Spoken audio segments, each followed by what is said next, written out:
Ujú.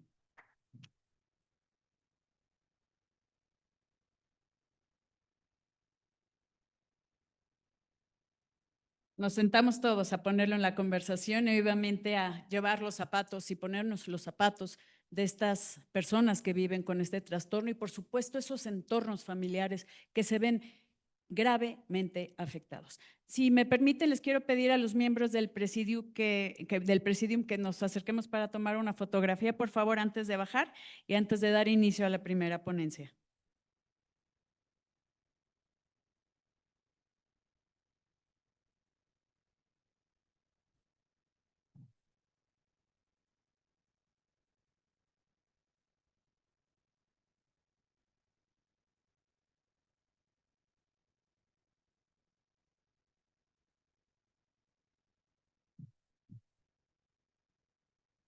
Muchas gracias.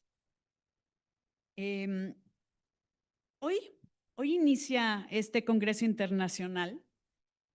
Vamos a tener médicos extranjeros, ponentes nacionales, internacionales. Tenemos gente de Washington, de Canadá, unos grandes líderes también de nuestro país.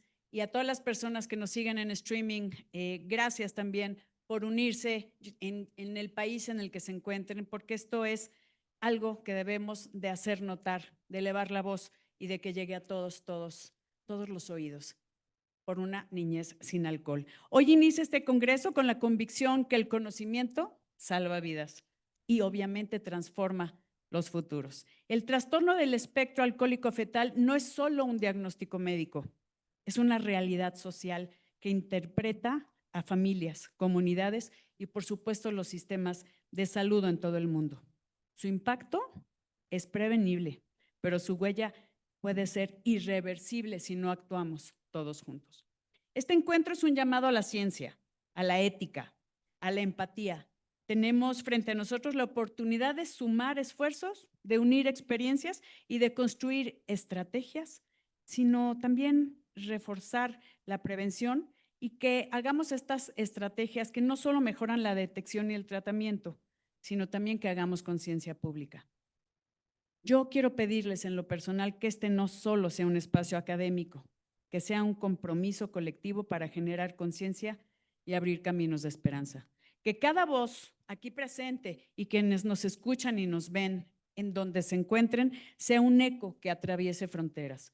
Por cada proyecto compartido, que sea una semilla que dé frutos, porque el futuro de miles de niños y niñas depende del compromiso de todos nosotros, como medio de comunicación, como profesional de la salud, como sociedad. Todos nos necesitamos. Así que, por una niñez sin alcohol, quiero dar pie a la primera ponencia. Así que comencemos y sean todos muy bienvenidos a este primer Congreso Internacional del Trastorno por Espectro Alcohólico Fetal. Bienvenidos. Pues déjeme decirle que nuestra primera ponencia está a cargo del doctor Augusto Rojas Martínez. Él es médico cirujano por la Escuela Colombiana de Medicina con maestría en genética humana por la Universidad de Guadalajara y doctorado en ciencias con especialidad en biología molecular e ingeniería genética también por la Universidad Autónoma de Nuevo León. Mucho trabajo, ¿eh? Investigador nacional nivel 3, ha sido pionero en el estudio de la genética médica en América Latina, con aportaciones en terapia génica, farmacogenómica y enfermedades complejas como diabetes, hipertensión y esquizofrenia. Actualmente es profesor investigador en el Tecnológico de Monterrey, donde promueve el desarrollo de estudios genómicos en poblaciones diversas. Su trayectoria combina ciencia, arte y, por supuesto, una visión profundamente humanista de la medicina. Entre su extensa producción científica se encuentran investigaciones sobre el consumo de alcohol durante el embarazo y los trastornos del espectro alcohólico fetal. Su ponencia se denomina Epidemiología Global y Nacional del Consumo de Alcohol durante el Embarazo. Por favor, doctor Augusto Rojas Martínez. Bueno, buenos días a todos. Pues es un gran honor, la verdad, estar aquí frente a ustedes en este primer Congreso Internacional sobre los trastornos del espectro alcohólico fetal. y dar las gracias a Esteban, a Aranza y a Jessica por la invitación. Bueno, daré una introducción al tema también, porque me parece importante que se den algunos conceptos sobre lo que es el trastorno, el espectro de los trastornos del espectro alcohólico fetal.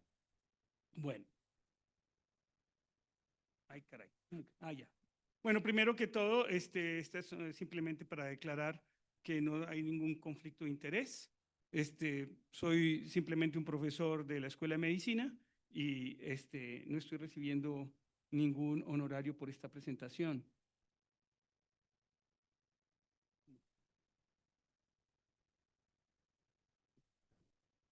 ¿Me dan la otra, por favor? La siguiente. Bueno, comenzaremos por decir pues que esta es una diapositiva tomada de la página de la CDC de Estados Unidos en español, pues es el tema que ya han mencionado en toda la presentación del Congreso, de qué son las medidas estándares y admitidas en la sociedad. Sin embargo, el punto es que cuando hablamos de la exposición prenatal al alcohol, que sería el tema realmente, la teratogénesis o el efecto dañino que produce el alcohol durante el embarazo, todo esto hay que eliminarlo porque esto es simplemente lo que hay que tener en cuenta. Ya lo han mencionado, 0 alcohol y 0 en cualquier momento del embarazo y la lactancia.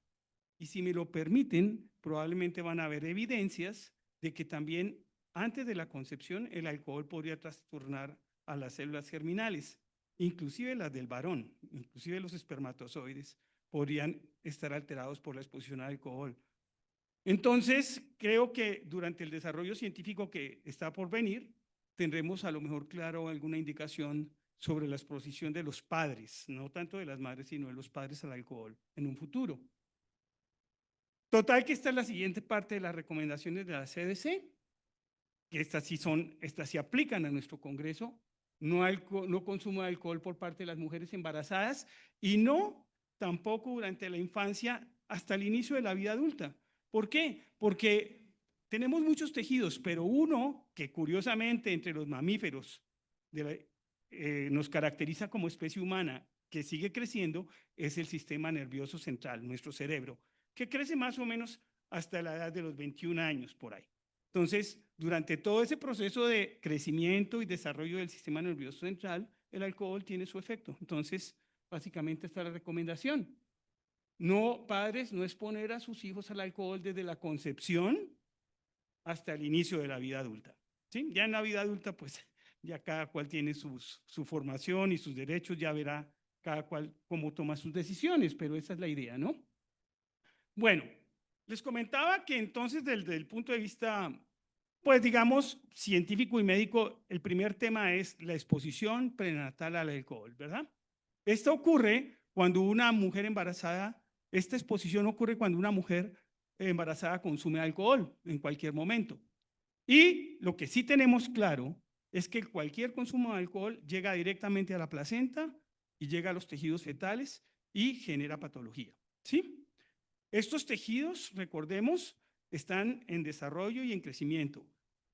Es también importante mencionar que la placenta es un órgano que tampoco lo tenemos mucho en la conciencia, pero la placenta es un regulador del crecimiento y del desarrollo fetal. Es la barrera que le permite a la sangre fetal saber qué debe entrarle, ¿sí? Pero también es un órgano endocrino, es una glándula. Y es una glándula que, por ejemplo, secreta factores de crecimiento y que estimula el crecimiento del feto. Entonces ya vamos comenzando a ver que los daños en la placenta y en el feto pueden tener efectos por la exposición al alcohol. La razón de por qué el alcohol entra tan fácil en las células, le comentaba yo a Aranza que yo soy muy mal dibujante, entonces hay gráficas que no me salen muy bonitas, pero estas son moléculas que como que todos tenemos en la mente que pueden pasar a la célula, ¿verdad? Desde el agua, el oxígeno, la glucosa, todos estos son nutrientes y son importantes para la respiración, pero aquí tenemos el alcohol, ¿sí? Y vemos que cada una de estas moléculas para ingresar, para atravesar la membrana celular que está acá, esta membrana que está hecha de lípidos, de grasas, de aceites, pues impone ciertas limitaciones, ¿sí? De tal manera que, por ejemplo, el agua, que en teoría pasa fácil, tiene que ser ingerida por la célula en pequeñas gotitas que ingresan al interior, un proceso que se llama pinocitosis, que es fácil y que lo hacen todas las células, pero cuando lo comparamos, por ejemplo, con el etanol, es un proceso, el proceso del ingreso del agua es hasta un poquito más complicado que el del etanol, porque el etanol tiene afinidad por los aceites, entonces pasa directamente desde el exterior al interior de la célula y hasta el núcleo. Al llegar al núcleo, está en contacto con el material genético o la expresión génica y va a alterar los patrones de regulación de la expresión génica. El que tal vez le gana en entrar más fácil a la célula es el oxígeno, porque es un gas. Entonces, por simple difusión pasa. Pero este es el problema, el cual sería el segundo más fácil de ingresar a la célula y ninguna célula se puede excluir de este esquema. Dentro de las células, tal vez la que más importa para nuestra charla es la neurona, ¿no? La anterior era un círculo, esta es una neurona, ¿sí? Y aquí vemos que el alcohol también ingresa a las neuronas en el momento en que el sistema nervioso se está desarrollando. ¿Cuáles son todos los fenómenos que podemos tener por el ingreso del alcohol a la neurona? Lo primero es defecto de la migración. Nuestro cerebro está comenzando a poblarse de neuronas, las células están en división, un fenómeno que únicamente ocurre durante las primeras etapas de la gestación, que es cuando se incrementa el número de neuronas que están formando el cerebro, pero además las neuronas están conectando entre sí, están formando circuitos especializados. Esta formación de circuitos es la que va a durar hasta los 21 años de edad, ¿sí?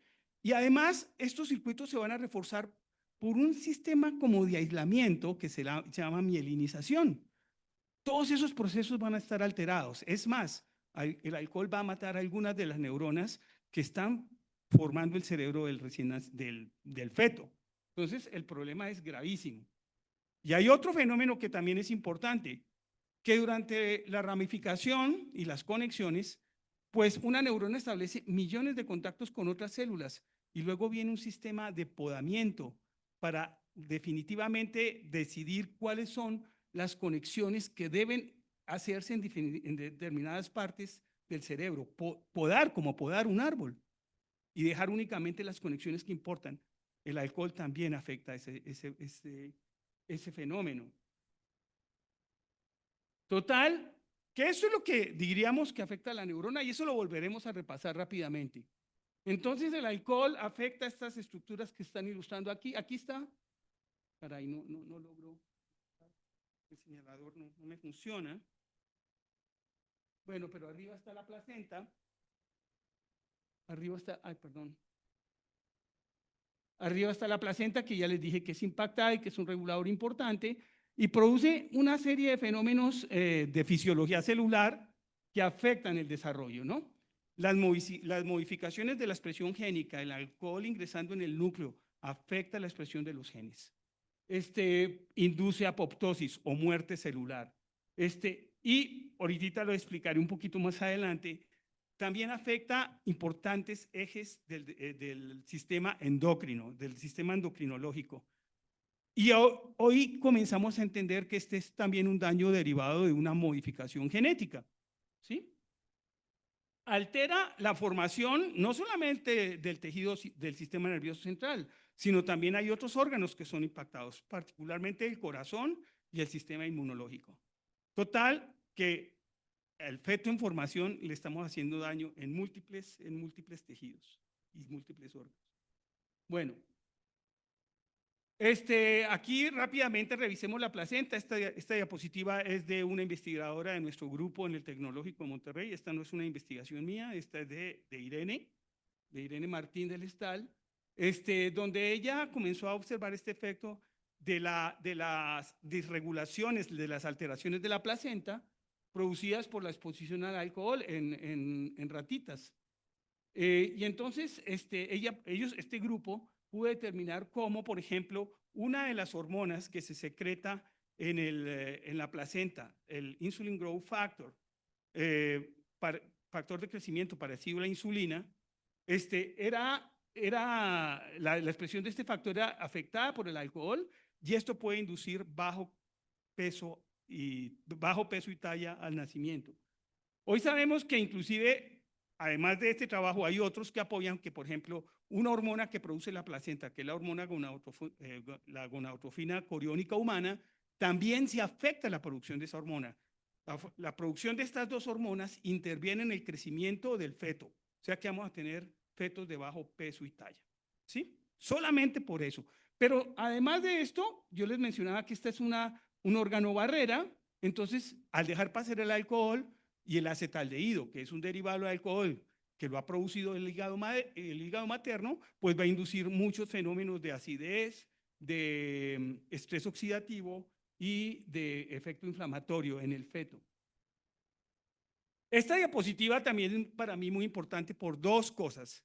Después de pasar por la placenta, por ese conducto que está de color rojo vivo, la sangre que viene por el cordón umbilical pasa directamente a la circulación sistémica, llegando a la vena cava inferior y se distribuye por todo el cuerpo. Es decir, trago que se toma la mamá es alcohol que va directo a todo el sistema corporal, porque en el caso de nosotros, el alcohol primero llegaría al hígado y el hígado ahí comenzaría a metabolizarlo, pero en el feto no. En el feto llega directamente a todos los tejidos. Lo segundo que quiero explicar acá con esta diapositiva es que en un feto tenemos un hígado que es inmaduro.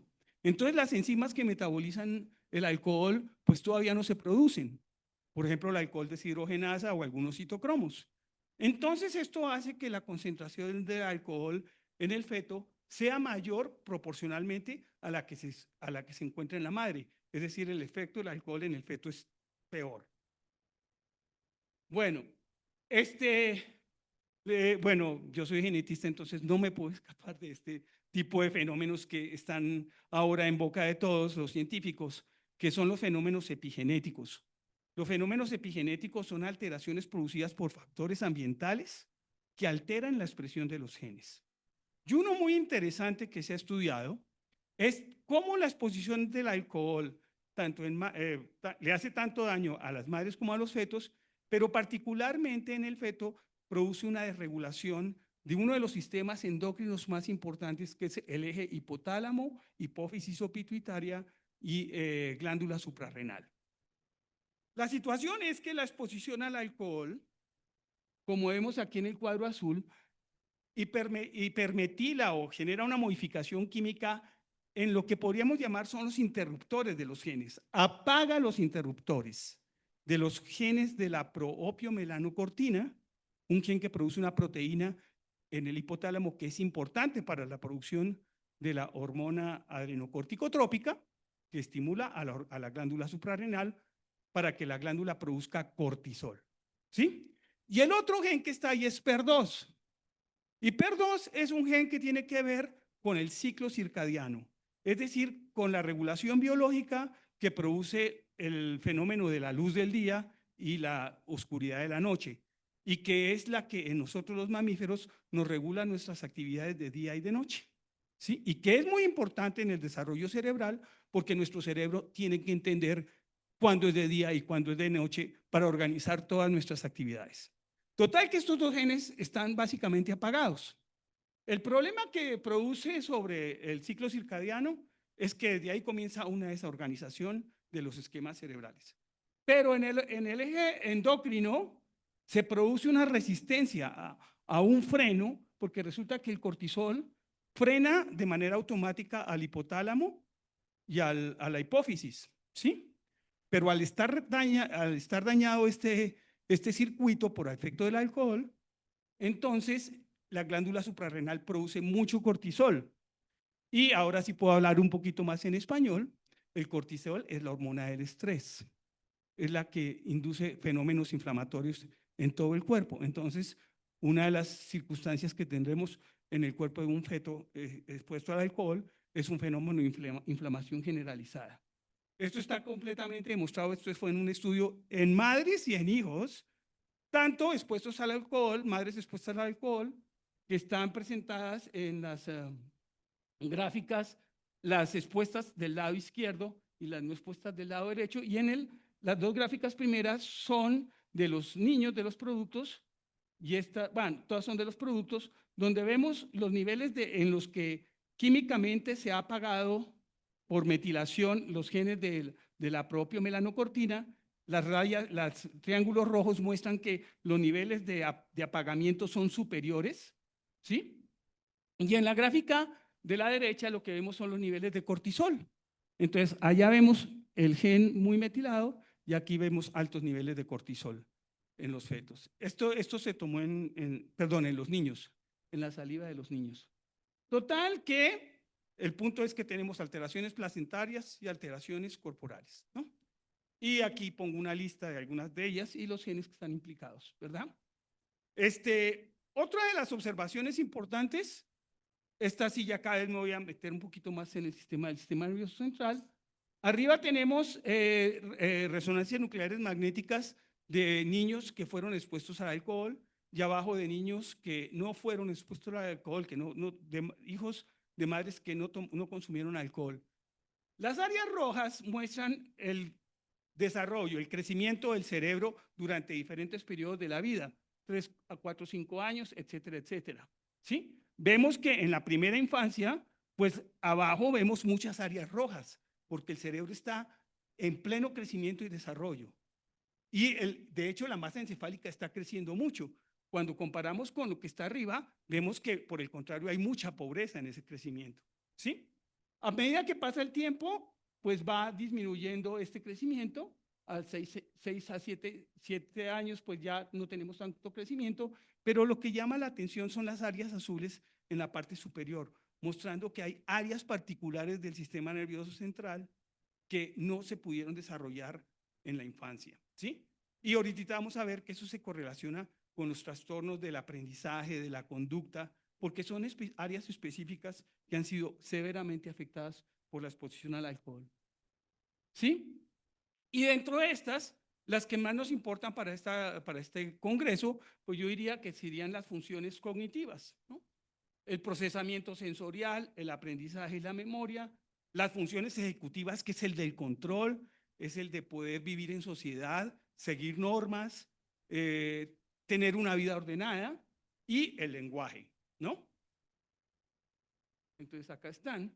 De tal manera que todos estos trastornos nos llevan, todas estas afecciones, perdón, todos estos desórdenes fisiopatológicos nos llevan a constituir lo que llamamos el espectro de los trastornos, los trastornos del espectro alcohólico fetal, ¿verdad?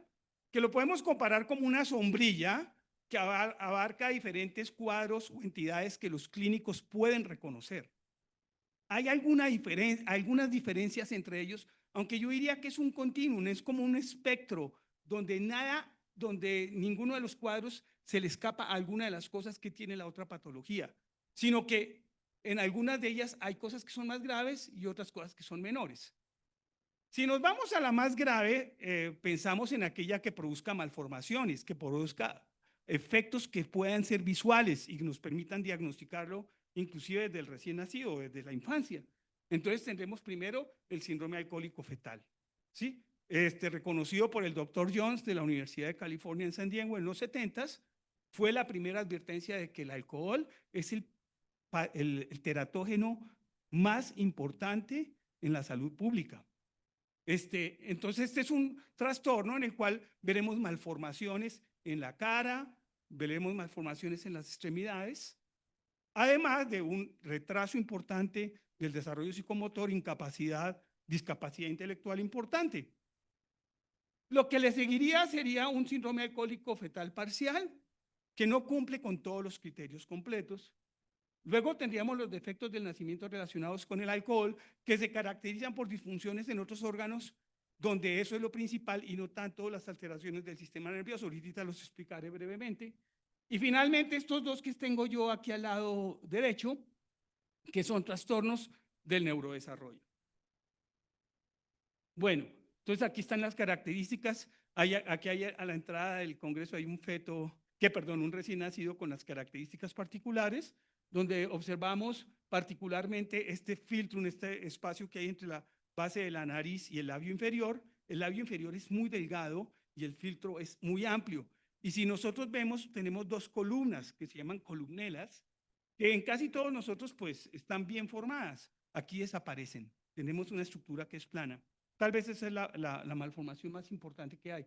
Pero también hay malformaciones en la mano, como el símbolo del palo de golf, un pliegue que hay en la palma de la mano. Y en las orejas, en los pabellones auriculares, podemos ver el signo de riel, en el que el hélice y el antihélice están completamente en posición paralela, no un poquito asimétrica. Total que este es un cuadro, se me olvidaba, las hendiduras oblicuas estrechas, los párpados caídos. Total que esto es observable tanto en la infancia como en la vida adulta, ¿no? Aquí se ve, por ejemplo, esta zona del filtrum completamente plano, el labio delgado. En el niño, pues no es muy aparente la ptosis de los párpados, pero sí hay una alteración de la apertura de los párpados. Y en la vida adulta esto sigue siendo reconocible, ¿sí? Bueno, estos serían los defectos. Aquí hay un problema. Esto sería el tercer grupo de desórdenes, los defectos del desarrollo relacionados con el alcohol, donde no importa, o bueno, si hay algún componente que afectó el sistema nervioso central, es imposible en el espectro separar claramente barreras, pero resulta que aquí hay algo que es más importante, como por ejemplo las alteraciones cardíacas. Los que están en negritas son los más importantes, las alteraciones cardíacas, labio paladar hendido y onfalocele o hernia del ombligo, ¿sí? Esos son los más importantes. Bueno, en el neurodesarrollo, en la diapositiva previa yo les decía que el cerebro tiene sus áreas que dominan todas las funciones las funciones cognitivas. Entonces, por ejemplo, en el área amarilla tenemos el área de la asociación, lo que nos permite, por ejemplo, poder aprender, asociar lo que nos muestran en un tablero y poder hacer ejercicios. Pues eso está afectado. En el área roja, cerca del azul, tenemos el área prefrontal, que es un área muy importante para regular nuestra conducta. También está afectada, entonces, pues tendremos alteraciones importantes ahí. Una de las alteraciones importantes es volver a ser alcohólico, las adicciones, que también está relacionada con estructuras del hipotálamo, ¿sí? Entonces tenemos estos desórdenes, los trastornos del neurodesarrollo relacionados con el alcohol, en los cuales podríamos decir que no es aparente la malformación congénita. Estos niños no, en ellos no es tan fácil ver todos esos signos que les mostré, pero sí tienen discapacidad, retraso del desarrollo psicomotor, discapacidad intelectual e importantes alteraciones de la conducta, que muchas veces hacen pensar en el trastorno de déficit de atención e hiperactividad, y resulta que no se trata de eso. Se trata de este trastorno del neurodesarrollo. Tiene un componente de mal comportamiento escolar y de déficit intelectual, ¿sí? Y hay otro que es, bueno, a medida que pasamos, este sería un poquito peor porque aquí tampoco hay tanto déficit intelectual, pero sí hay un severo trastorno de la conducta, en los trastornos neuroconductuales relacionados con la exposición al alcohol, ¿sí? De hecho, yo le había puesto un asterisco, pero no se ve, porque este catálogo de las enfermedades mentales del hombre, el DSM-5, este es un sujeto que está bajo investigación. Todavía no es algo que pueda discutirse, pero sí hay muchos investigadores que están de acuerdo en que esta alteración de personas que tienen conductas delictivas, que tuvieron muchos problemas escolares, que fueron expulsados, y que luego también tienen alcoholismo u otras adicciones, pues también tienen este problema, ¿sí? Total que estas son las consecuencias. 94% tienen problemas de salud mental, fíjense, 79% tienen dificultades de empleo, 60% tienen problemas legales, y 43% tienen problemas escolares. Sobre esta fotografía es algo que nosotros vemos que yo pienso que es muy, muy problemático, y son las pandillas, ¿no? Donde las niñas toman alcohol y prácticamente como que están forzadas a ello, y muchas de estas niñas también quedan embarazadas. Entonces, ¿cuál es la prevalencia? Que es lo más importante. Cuando tenemos un panorama global, vemos que pues la prevalencia es más o menos que 9.8 o prácticamente 10% de los embarazos ocurren con exposición al alcohol, ¿sí? Hay lugares donde las tasas son más altas por algunas condiciones sociales, como ocurrió en la Europa Oriental después de la caída del bloque soviético, y se comenzó a investigar el problema, particularmente porque muchos niños que eran adoptados a Europa y a Estados Unidos y Canadá comenzaban a presentar estos problemas. Habían sido niños adoptados de estos países y comenzaron a detectarse estos problemas. Bueno, el ejemplo es Medio Oriente. ¿Por qué? Porque en el islamismo el consumo de alcohol está prohibido. Entonces es algo que los protege. En África, en Sudáfrica particularmente, que es otra de las regiones del mundo donde se ha estudiado mucho este problema, también sabemos que es gravísimo, particularmente en Sudáfrica, ¿no? En América, quise traer cifras de América, y las cifras de América básicamente que son de los Estados Unidos, ¿no? Entonces, sabemos que sí hay importante, la doctora Cristina Chambers es una de las líderes también de la Universidad de San Diego. El consumo actual es del 13.5 en general en los embarazos, y 5.2% de las mujeres declaran haber estado borrachas durante el embarazo, en algún momento, ¿sí? Ella ha hecho muchos estudios y se sabe que hay lugares de Estados Unidos donde esta exposición es peor, ¿no? Y vámonos a México, hijos, muy poquitos reportes. Y además muchos ya de hace muchos años. En la actualidad como que se retoma el tema y se comienza otra vez a investigar, ¿no? Quisiera yo hablar del liderazgo de algunas instituciones de la Ciudad de México, indudablemente de Guadalajara y algo en Monterrey, ¿no? Entonces, aquí vemos en esta gráfica que hay 3 estudios de autorreporte, donde las mamás se les preguntó si habían consumido alcohol. Entonces, más o menos, y hay uno que sí es de marcadores, que es un tema que van a tocar, marcadores de que hubo exposición al alcohol. Entonces, vemos que más o menos la estimación es según esto modelada, es del 1.2%. Yo creo que es más, pero no lo sabemos, ¿verdad? De todas maneras, con este estudio en el que se hicieron marcadores, ¿verdad? La exposición fue del 12.3 en Guadalajara, ¿sí? Usando biomarcadores.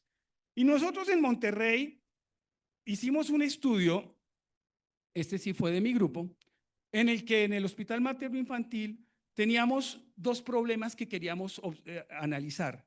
El embarazo adolescente, mujeres que a los 19 años tienen hijos o antes de los 19 años, y la exposición al alcohol. Este es un hospital público donde se atiende personas de bajos ingresos particularmente. Entonces hicimos una encuesta en 420 mujeres y encontramos que el consumo de alcohol era hasta el 75% en general. Y también era importante mencionar el consumo de alcohol, perdón, de tabaco y de marihuana, ¿sí? Entonces, bueno, pero este es un estudio que está particularizado a las exposiciones en mujeres muy jóvenes, ¿no? Este es el problema de las pandillas que a mí me preocupa tanto, ¿verdad? Total, que eso es lo que tenemos. Entonces aquí tenemos, no existe dosis segura. Los autorreportes subestiman, ese es un problema de los estudios de autorreporte, por eso es importante implementar otro tipo de estudios. En México se podría pensar que la exposición es arriba de 1 en cada 8 mujeres gestantes, según el estudio de biomarcadores, y que estamos en una etapa inicial y que necesitamos hacer mucha investigación. Como investigadores, lo que yo digo, necesitamos trabajar mucho en nuestras instituciones en todo el país, y aquí simplemente yo creo que esto bueno, lo menciono porque pienso que no, ya lo mencioné y de hecho se mencionó mucho durante la presentación, no hay dosis segura ni momento seguro. Punto. Yo quiero terminar ahí. Para la exposición al alcohol. Y tal vez una reflexión final. Se está hablando de los derechos y de los derechos de los niños. Entonces, cuando hablamos de los derechos, el derecho de un niño que ya fue expuesto al alcohol y que todavía no nace, implica que ya hemos afectado sus derechos, porque es un niño que ya nace con una desventaja en su desarrollo en general y muy probablemente en su neurodesarrollo. Muchísimas gracias por la atención.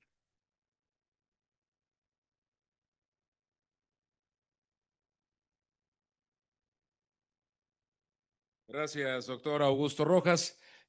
Vamos a abrir preguntas y respuestas. Si alguien en el foro quisiera hacer o tuviera alguna pregunta para el doctor acerca de su ponencia, es el momento. De igual manera, para las personas que están siguiéndonos en línea, también pueden formular sus preguntas.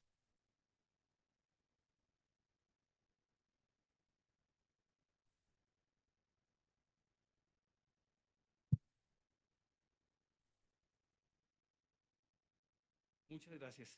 Bueno, la verdad que lo que a mí se me hace que hay que hacer es primero que todo juntar a grupos de investigación. Es una investigación muy compleja, extremadamente compleja. Si les queremos llegar a los grupos de riesgo, inclusive necesitamos antropólogos y sociólogos.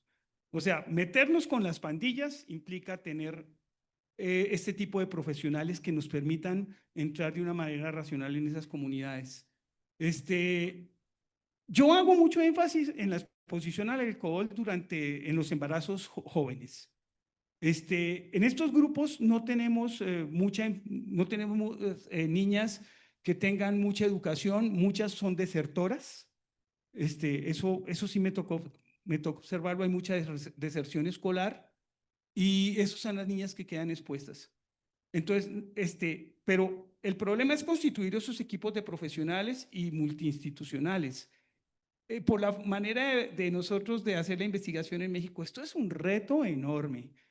Tenemos que trabajar médicos, enfermeras, científicos. Necesitamos a los químicos, indudablemente necesitamos a los químicos para poder analizar ciertas moléculas que son alteradas por alcohol, pero que, por ejemplo, quedan en el pelo. Creo que de eso se va a hablar en este congreso, ¿sí? Biomarcadores de la exposición al alcohol. Y también hay una parte que no he mencionado, pero que es muy importante, y es el aspecto legal. Hasta abogados vamos a necesitar, porque no nos queda claro cuando detectamos a un producto que viene de una madre que se expuso al alcohol y a las drogas, legalmente, ¿qué va a pasar con esa criatura? Este es un hueco que como que todavía no nos queda muy claro. En Estados Unidos, al niño se lo quitan a la mamá, pero aquí nosotros todavía no tenemos claro qué va a pasar. Bueno, o al menos a mí no me queda claro. Si hay un abogado en la audiencia, pero ese es un punto que también tenemos que tener en cuenta, porque también de eso dependerá el tipo y el alcance de las investigaciones que hagamos. Sí. A ver, doctor, excelente plática, muchas gracias. Dos cosas, una, nada más retomar esto último de los abogados, algo que hemos hablado justamente en FISAC, de que este congreso también debería de haber gente del área de leyes para poder justamente incidir desde ese punto de vista. Ese es un comentario nada más. Mi pregunta es con respecto a lo que presentó. Queda claro los efectos que tiene el alcohol en esta etapa, las etapas de gestación, etcétera. Queda muy claro.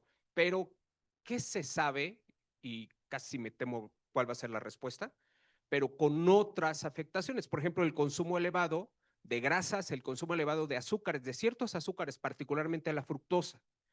Que entonces, si juntamos una madre que abusa del alcohol y además consumo elevado de grasas, colesterol y fructosa, particularmente que tenemos un experto en fructosa, por cierto, ¿cómo pudiera ser entonces el escenario con este espectro? Es decir, ¿tendríamos que estar revisando como científicos constantemente esto? Gracias. Es una pregunta muy interesante, doctor, y también es algo que nosotros hemos tratado de entender, porque resulta que el punto es gravísimo por los problemas nutricionales que tenemos en nuestro país, particularmente la resistencia a la insulina, ¿sí? La resistencia a la insulina está comenzando a aparecer en nuestros muchachos desde etapas más jóvenes, ¿no? Antes como que la resistencia a la insulina, y la obesidad y la resistencia a la insulina eran fenómenos más raros. Hoy vemos que hay personas en los 20, o sea, cuando van a ser padres que ya, o madres, que ya tienen resistencia a la insulina. Y eso ya va a generar problemas sobre el feto. Ese solo hecho va a generar problemas sobre el feto, ¿sí? Agréguele el alcohol, pues va a ser un efecto, yo no sabría si aditivo o sinérgico, pero va a incrementar el problema. El cigarrillo también, y definitivamente que la exposición a otras drogas, por ejemplo, marihuana, cocaína, pues también, porque de esas está un poquito más claro, ¿no? Tenemos los síndromes ay, se me fue la palabra, cuando estás habituado a consumir algo y lo suprimes de golpe. Ah, la abstinencia, perdón, gracias, doctora. La abstinencia. Los síndromes de abstinencia fetal por madres que consumen cocaína y eso también es un problema gravísimo. Muchas gracias, doctora. Abstinencia, sí. Bueno. Hola, Diego Cubillas de la agencia EFE. Yo quería preguntar si hay si se demuestra una mayor incidencia de estos casos en niños indígenas o afromexicanos, si hay alguna relación entre la pobreza y estos trastornos y si hay diferencias entre niños y niñas que afecte de alguna manera en mayor medida a los niños que a las niñas o eso. Gracias. Es una pregunta compleja. Bueno, por lo que nosotros visualizamos, el problema del alcohol no tiene clase social. Nosotros vemos que en los antros, a donde van chicas de todos los, bueno, sobre todo de ciertos grupos de ingreso económico, hay alcohol, y hay embarazos no planeados, ¿no? Y hay un problema grave ahí, y es que cuando la chica se da cuenta que está embarazada, que es como al mes o 2 meses, pues ya consumió alcohol. Entonces las primeras etapas de la embriogénesis transcurrieron bajo la exposición al alcohol, ¿sí? Pero definitivamente que el problema social que tenemos y que es visualizar, que quise yo mostrar aquí de las pandillas, es un problema gravísimo. Es un problema gravísimo con nuestras niñas. Nuestras niñas, bueno, más o menos el problema es claro. Muchas son hijas de madres solteras que trabajan, que no pueden atender a sus hijas. Piensan que están en la escuela, pero en la escuela hace rato se sabe que la niña desertó y que la niña está en una pandilla, ¿sí? Y en las pandillas, pues se trata del consumo de drogas y alcohol, y todos por igual, ¿no? Ahí no hay límites, ahí no hay límites. Y la probabilidad de que haya un embarazo ahí son muy altas, son muy altas. Pero cifras, yo no sé que tengamos cifras de eso. Entonces no tengo la evidencia, pero a mí me parece que es un problema grave. Y hablando de América Latina, es que no solamente México no es el único país donde hay poca investigación. De hecho, tal vez los países donde hay algo de investigación en este tema sean Brasil, Chile y México. En el resto del subcontinente hay muy poca información. Tal vez Colombia también haya algo, ¿sí? Pero no hay mucho. Es muy incipiente lo que hay. Entonces, esto es un llamado para mis colegas los investigadores porque aquí tenemos un área de oportunidad donde realmente tendríamos incidencia social, donde realmente podríamos aportarle algo a la sociedad. Sí. Uh-huh.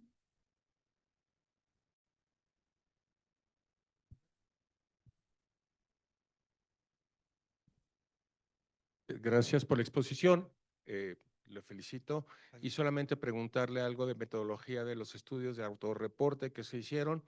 Esto fue, nada más se interrogó si habían consumido alcohol alguna vez durante el… Sí, doctor. ¿Alcohol y drogas?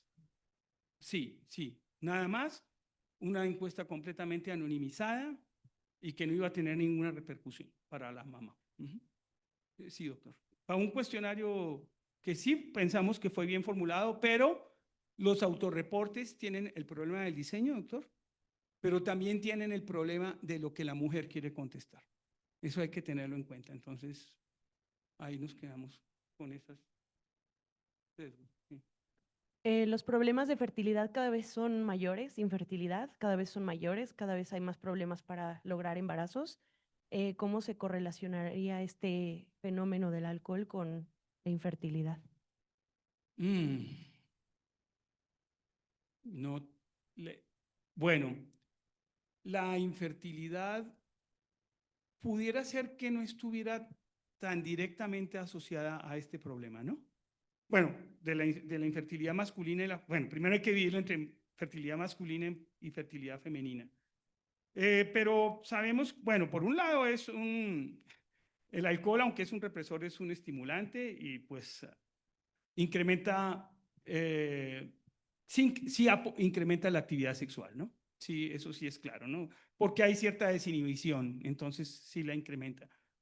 Pero a lo que yo me refería, no sé si es por lo que yo mencioné, de que en este momento se está estudiando que la exposición de los espermatozoides al alcohol puede también desregular, por ejemplo, esto que mencionábamos de la metilación de los genes, ¿sí?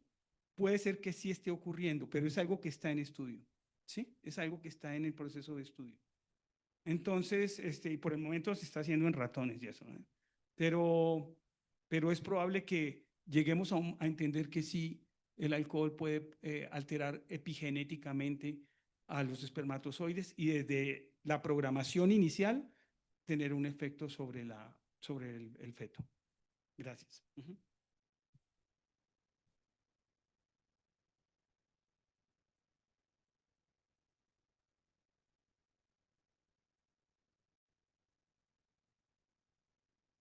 ¿Qué porcentaje de los profesionales de la salud damos la recomendación de no consumir alcohol durante el embarazo y la lactancia? No tengo la respuesta concreta para eso, pero cuando voy a mis experiencias, tanto cuando fui estudiante de medicina, como me ha tocado ver en la escuela, la información que se da es poca. No creo que llegue al estudiante general de medicina y ahí comienza nuestro problema, ¿verdad? Porque más que el especialista en ginecobstetricia, el contacto inicial de cualquier mujer embarazada es con un médico general y con una enfermera, ¿sí? Entonces, o un enfermero, ¿verdad? Entonces, es donde también tenemos que hacer un esfuerzo por verlo. Pero yo no conozco estudios al respecto, no tengo las evidencias para decir cuál es el conocimiento que hay. Y me parece que FISAC está haciendo un estudio con el Instituto Nacional de Perinatología, particularmente sobre eso, ¿verdad? Creo que ya están por publicar el primer esfuerzo basado en el Instituto Nacional de Perinatología para saber el grado de entendimiento. Yo no sé, Aranza, si eran los residentes o el médico de primer contacto. Y este estudio está en curso. O bueno, creo que ya lo van a publicar. ¿Sí? Entonces, bueno, por lo menos ya vamos a tener algo de evidencia, porque esa parte es esencial. ¿Sí? Bueno, muchas gracias. Gracias, doctor. A continuación, el maestro Esteban Noya, la licenciada Arancia Perea, hacen entrega de la constancia de participación al doctor Augusto Rojas Martínez por su ponencia en este primer foro. Muchas gracias.